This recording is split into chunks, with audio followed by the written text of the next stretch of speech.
I am here today with Kristin Mize. She is a licensed clinical social worker, and Kristin, you specialize in maternal mental health, which I need someone like Kristin in my life because I've been really honest about my story of postpartum depression.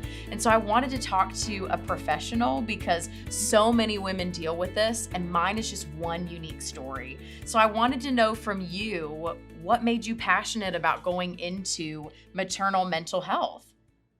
Well, thank you for having me, by the way. Yes. I'm always honored and excited to bring more awareness to this area for women who might be mothers now, who are trying to become mothers, and who have walked through this pain or this journey previously. So thank you for that.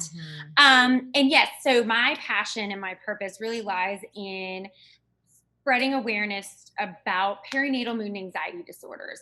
Yeah. It happens to 1 in 5 women. One in So I five? never say 1 in 5. So anytime you're out, let's say with girls' night or girls' dinner, or you're, at church or in a grocery store, and you look around, 1 in 5 women. And so you could be standing next to someone who's gone through it, who is afraid to say something, Mhm. or just felt too ashamed, right? And Yeah, so there's a lot of I shame, I think, because you're supposed to be the happiest you've ever been in your life. So when you don't have that, you think, well, I better not let anybody know. Exactly. And especially too, because on the flip side, we have so much more awareness and so many more open struggles with infertility, I think, nowadays. So you feel, or the tendency might be to feel, well, I should just feel fortunate that I'm even Yes. able to be pregnant and have children. I kind of went through both, which kind of helped open my eyes to this field. Mhm. My husband and I struggled with fertility. So we went through treatments and everything, and we were very blessed to be able to get pregnant twice. And Yes. it was in my second pregnancy with twins that I was hit around 20 weeks in with perinatal depression. So quickly, so we used to refer to it as postpartum. Yeah. And now, so it's now referred to as perinatal mood and anxiety disorders, because now we know it can happen during pregnancy and postpartum. Wow. It's not just depression. I'll talk about that in a little bit. I Mhm. am seeing more women with postpartum anxiety, Yeah, and I don't even know what than that is, so I'm glad you're bringing that up. Mhm. And even postpartum OCD. And so perinatal covers the whole phase of preconception through postpartum. And the important thing too to remember is, if you are 6 months to a year, even 2 years in after having a baby, and you still don't feel like yourself, you are still considered postpartum. A You lot of are women, 2 years, yeah, Kristen? yeah. Because then, I mean, I think anybody, I'm 9 years postpartum, right? I mean, so I think anyone who has had a baby and who struggles, your body goes through something absolutely wonderful but insane. And It so really it is. can be a trigger for a host of things to get in motion, including hormones, and now having these tiny humans to raise and to love and to Yes. care for. So, um, anyhow, it can cover that whole phase. And so Yeah. I say that because a lot of women also won't reach out, let's say after their 6 week checkup, because they think, oh, I should be fine. This isn't postpartum anymore. Yeah, it's You something else that has nothing to do know? with my baby. Like, I just Right. asked one of my girlfriends because I had a lot of, like, postpartum hair loss, and I said, "Girl, when's my hair gonna be normal again?" And she said, "It's probably never gonna be normal again." Right. I was like, "Don't tell me that." But, Right. your body does go through so many changes that it literally could take years for you to understand, like, where we are now, you know what I mean? So, can you explain what the difference is between postpartum anxiety and depression? I really would love to know how to identify. So postpartum depression, you're more tearful, sad, perhaps sometimes muted or sort of numb. Some women describe Mm, that's when you have or hear about difficulty bonding with baby, or yeah. not wanting to be around baby because Mhm, it just brings up too much pain. mhm. It's sometimes irritability. That's what a lot goes unrecognized. Is it may come off as being really nasty to your partner, or I experienced all of those things. Thank God for my husband. He's been very patient. Right, Yeah. exactly. And so again, it's more of the sadness, sometimes feelings of despair. Sometimes you may have thoughts of, I shouldn't have done this. We shouldn't be parents, Mm, regret. mhm. Um, and it can be changes in appetite, Mhm. Sleep, of course, is hard. You're losing sleep as it is, but if you Yeah. are wanting to sleep and you're essentially doing so despite needing to take care of a baby, that can be a sign. Mhm. And so, of course, right, normal fatigue, normal worries about baby are very common after having a Yeah. baby. But I always say, so there's baby blues, which is 2 weeks postpartum, Okay. roughly. If it lasts more than 2 to 3 weeks and you're still having more bad days than good, Okay. that's when I suggest reaching out to, number one, you can start with your OB unless you are already established with perhaps a counselor, Mhm. or whomever you feel closest to. Oftentimes it ends up being our OB, or if you feel closer to the baby's pediatrician. Yeah. As early as 3 weeks, that's kind of shocking to me. I just figured it Yeah. was just rough for like a long time. I had a Yeah. rough experience in the beginning, but I didn't Yeah. And know. and and interesting you say that too, because I think so many women, I'll say, suffer in silence because sometimes the message that we've been given is this is just motherhood. It's just you hard. know Motherhood is hard, motherhood is exhausting, and so what does that tell you? I just need to be tough, I just need to tough this out, and Yeah. and so that can be damaging, right? So it Mhm. prevents us from getting help. And I will say, certainly don't hesitate if it's 6 months out, 8 months out, to Yeah. ask for help. But I'm actually appreciating, I'm getting more and more women to reach out 2 and 3 weeks postpartum Wow. who just don't feel themselves, and I applaud that. Yeah. So that's baby blues versus depression. I say if it's gone Mhm. on 2 to 3 weeks and you're still not having relief from, let's say, the tearfulness, sadness, um, just feelings of or apathy, right? Mm. Maybe reach out to somebody, right? Okay. Because what we know, based on research, clinical research, is if mom's not okay, baby's not going to be okay. Yeah, So we that's so have to get mom important. okay. And that's Mhm. what's hard is we also hear these messages of being a sacrificial Mhm. mother, woman, and really you don't have any time to think about yourself in the first few weeks. Ooh, It's kind of yeah. like, "Oh, did I eat? Did I like feed myself?" Because Yes, you're so yes. focused on taking care of someone new. So the Mhm. idea, I will get into that later, but having people in your life who will check in on you and ask questions, like we can be those people for others. But what does it look like when you're dealing with the anxiety portion? So, and I think this is more rapidly onset. I can say, Mm, in postpartum anxiety, and you can have this during pregnancy too. Perhaps you're more at risk if you have a high risk pregnancy, or if you've had a history of generalized anxiety even before pregnancy, right? And so it's this generalized worry and angst, and it can be just the constant racing thoughts cycling through your brain. What about this? What if this happens? So you're thinking of the what if thoughts. You're thinking, am mhm. I a good enough mother? Did she get enough milk? If you A lot of times, if women have a hard time breastfeeding, it's worrying about if their baby will be okay. Mhm. And so I always say, if you have the opportunity, this is a usual litmus test for someone who might be having postpartum anxiety. If I were to give you an hour of I will take care of the baby, 2 hours, and you go and take a nap, you lay down, could your brain turn off and you go to sleep? No. Right. So No, girl.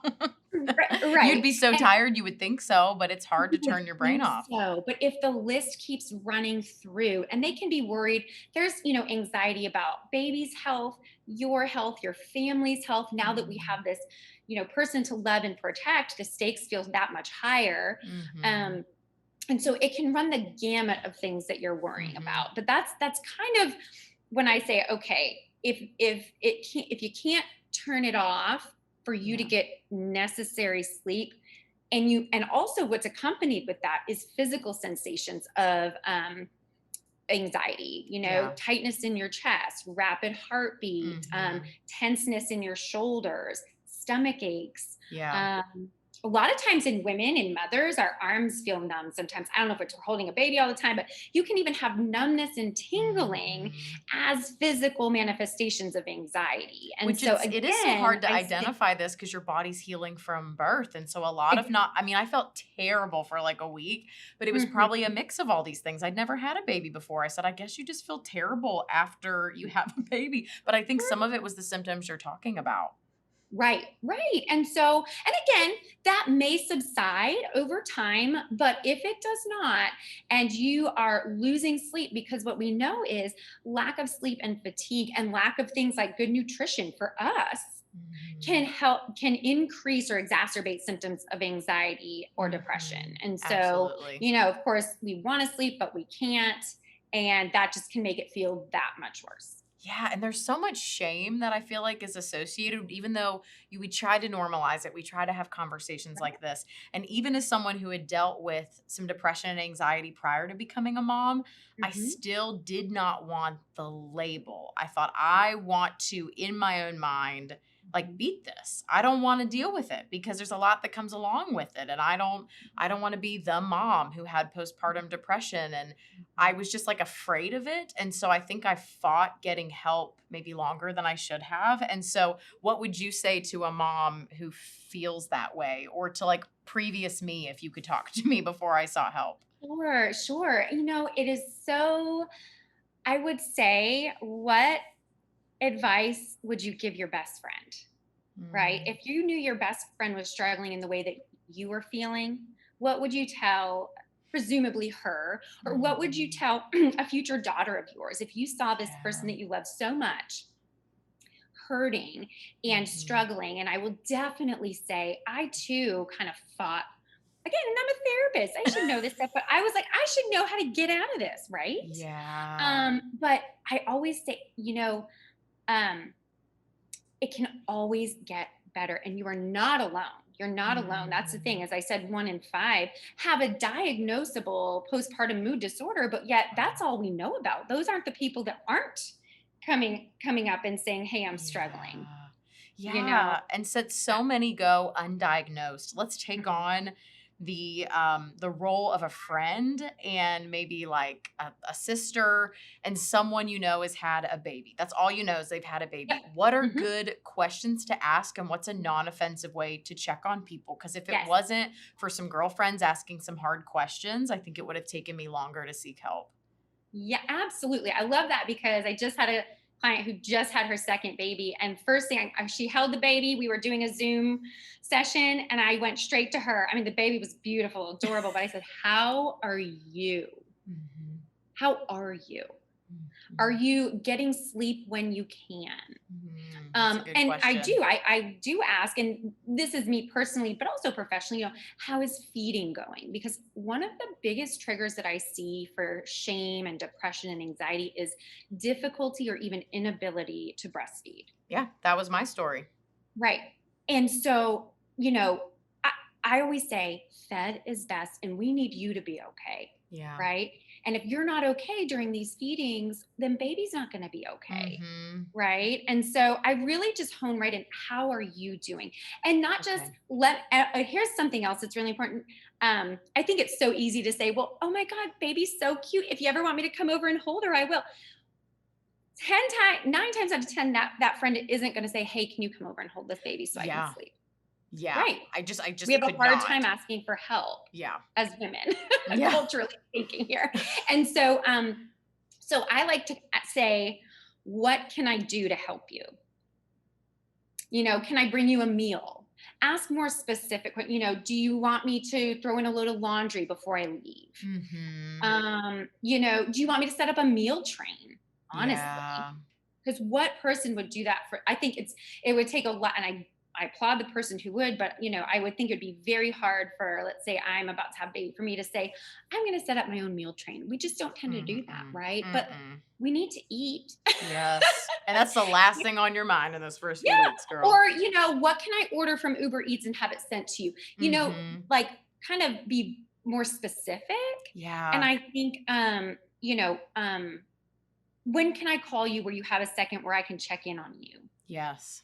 Instead of, call me if you need anything. I mean, We we mean won't. well, but Yeah. exactly. Knowing that women have the hardest time, especially in the most vulnerable time after having a baby, it's very difficult, and unlikely that someone's going to say, hey, I need something. Absolutely. So that's so Mhm. good. Take care of their physical and Yes. then check in on their mental. That's Yes. so helpful. And so when Mhm. someone does decide to seek help, Like, what would you say does the healing process look like for a lot of women? I know it's unique, but what can someone expect if they decide to seek help? And what does seeking help look like? We kind of started to talk about that.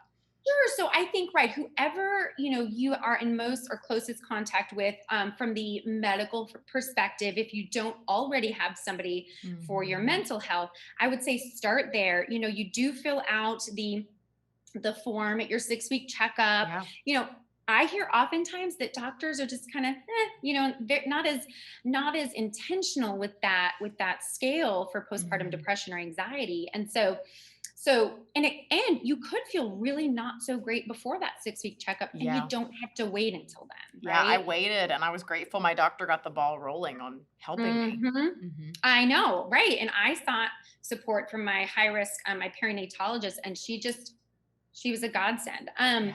And so they oftentimes will have resources that you can either contact in your community, either for counseling, sometimes psychiatric, for medication. Now, Mhm.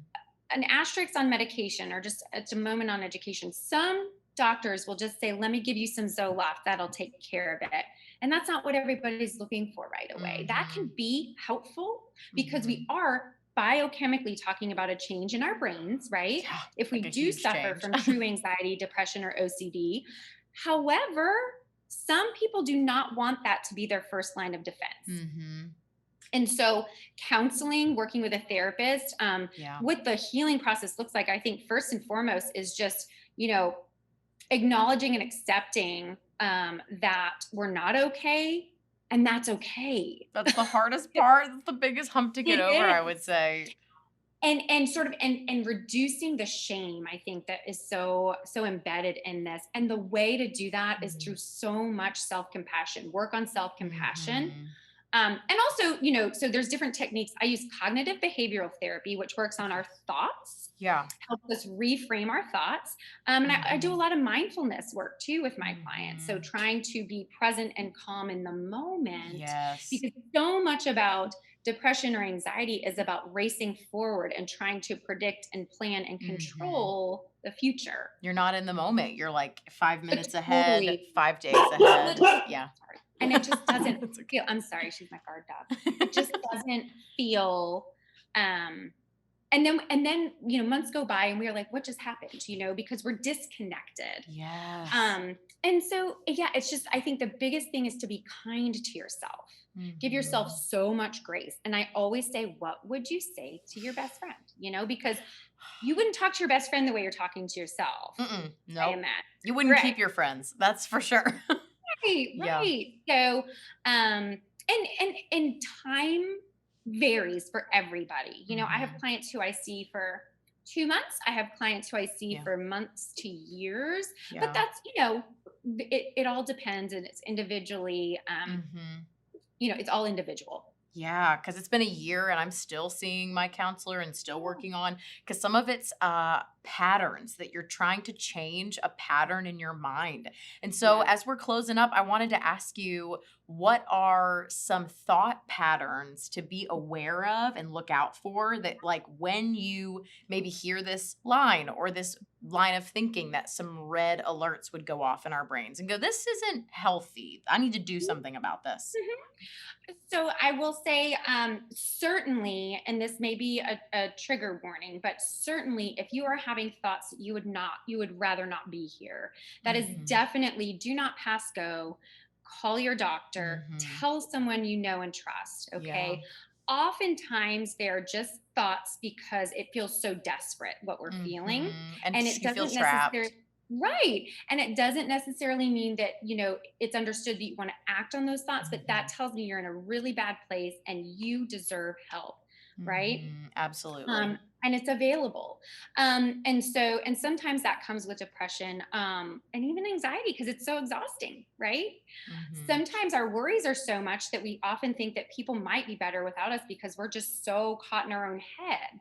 So those mm, are certainly two, that I would say you must let somebody know there is mhm. help for you. Yes, Absolutely. yes. Um, more, common thought patterns that I see in women with postpartum is or perinatal depression or anxiety is a lot of perfectionism. So if things aren't perfect or feel Girl. perfect or Oops, feel got me. totally, yeah, or it's like 98% of my practice, or feel like it's you're in control of everything, then you feel discomfort, you feel out of Mm. control. Sometimes your brain spirals, so that's one pretty I would say an alert, because it's like if you can't adapt or have trouble adapting to when things don't feel in control, once we have babies, I mean, I don't know what does anymore. That's what I'm But learning is if they're you've like gone 30 out of years, control. yeah, if you've gone 30 years feeling like if I just do A, B, C, and D, I'll feel better, but now we can't anymore. Your brain is primed Mhm. to must do A, B, C, and D before we can calm down, And a right? Or lot of feel that doesn't work with a baby. It just doesn't. exactly, exactly. Mhm. I do obviously if you have some anxiety about health of either yourself or the baby, so much so that you're either not going anywhere or you don't want anyone else to take care of the baby. Some of that is Mhm. normal, of course, but again, remembering we need mom to be okay. So if you're not leaving the house and sitting in darkness because you don't want to wake the baby up, or you just, we need you to be okay too, right? Yes. So I Yes. guess looking for flexibility around those concerns is going to be Mhm. key. Mhm. And if you just don't feel like you can get yourself to allow, let's say, someone else to take over baby's care, let's talk about that, right? Let's Yeah. work on that. That's so helpful. Those are great warning signs. Mhm. Those are Yeah. things that even if we hear someone say this to us or you check on a Yes. friend and she Yes. says, "Doing Hmm. well, I just can't let anybody Hmm. else take care of the baby." Like that's even a warning sign to engage deeper in conversation because they might need a Absolutely. little Even help. just a friend. And I know with COVID, that's been a little tricky, of course, but those are two of the most common, either perfectionism, wanting control, or just, wanting to do everything because of fear that someone else may not do it the right way, or, you That's know, so so. girl. Been reading my diary, Kristen, and I don't like it. Like I could say, I could write a textbook, because we're Yes. all, just to help you feel even just more normalized. This is what I hear day in and day out from clients in my Yes. office, and I know I say I'm pulling from the book of life here, not from yes, I have training and everything, but Mhm. it's because I'm right in the trenches with y'all. So Yes, and it's such an encouragement, I think, that when God blesses us with children, no matter how hard of a transition that it is, and it bucks up against these things in us, it's like it's a time to change. It's an opportunity to do things in a new way that's going to be better for us and for our baby. And so that's the positive side I'm seeing from this, from seeking help, is I now have even more motivation to put my perfectionism to bed. You know what I mean? And to battle my yes, anxiety because I gotta do it for this little man of mine, you yes. know? And I applaud that for you too. And I do. I really think it can be God tugging us in ways, or I call it sometimes God winks. Like this is a God wink. Like this is your time to grow. Mhm. And whether we do it now or I think and I applaud you because and this is what happens so much with my clients as well. We want to break generational cycles, whereas we may have Yeah. seen our parents do things a certain way that didn't feel great. We're not necessarily wanting that to be the way we parent or feel. Like you said, Yeah. the mom that does it all and the kids are Mm. first. We're learning mom needs to be first, Yes. which is a very hard concept to grasp with, I think, what we saw our parents do. Mhm, as we were first. Particularly our mothers, from Yes. our generation, generally speaking. Yes, that's so true. And so Mhm. as we're talking about help, as we're Mhm. closing, can you just share how someone could get in contact with you or what are some great resources if you're listening to this or watching this and you're thinking, yeah, maybe I do want to talk to somebody or yeah, my girlfriend I think is going through that. Where do we point them? Mhm. Absolutely. So I think the number one resource that I would share is postpartum support international, so Mm. PSI. And if you go on their website, if you just put in postpartum support international, they have a you can search for providers. They have Wow. information on the different perinatal mood and anxiety disorders, but then you can search by zip code Mm. of where you live. So let's say you're in Tennessee, you put that in, and it'll populate the therapists in your area that are registered with them. So they specialize in this area. We have special training, So and so important. exactly right. I can't tell you. the stories I've heard of people who kind of weren't familiar and they were treating a mom. It just didn't go well. So that would be the number one resource, because it also says, yeah, how to talk to your partner. There's so much information there for pregnancy, postpartum, miscarriage, loss, all the things. So Postpartum Support International. I don't know if Tennessee has their own chapter. I know we do in Georgia. So then we make it a little bit more tailored to Georgia. And then the Postpartum is also on Facebook and Instagram. And then my personal website, I'm at Kristin Mize, lcsw.com, and it's KristinMize, lcsw.com.